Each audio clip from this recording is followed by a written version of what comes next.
quick reading for April the 1st to April the 2nd, Pisces.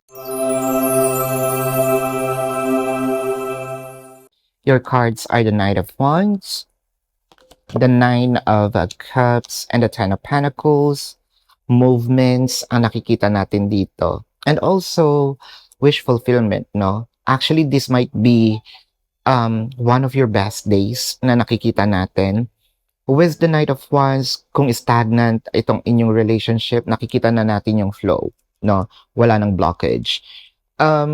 Hindi man ganun kabilis, pero at least nagmo-move. Hindi naman siya mabagal. Nasa right amount of speed siya, no? Marami din tayo ditong mga hiningi, whether sa tao, or talaga pinag-pray natin kasi Nine of Cups, no?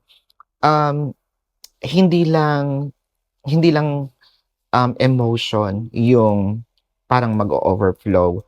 I'm also seeing finances, which is hindi ko dapat sabihin, pero sasabihin ko kasi kaso lang it's more of romantic tayo eh. Pero anyway, finances are here, romance is, kaya nga sabi ko, this might be your best days, no? So claim nyo na.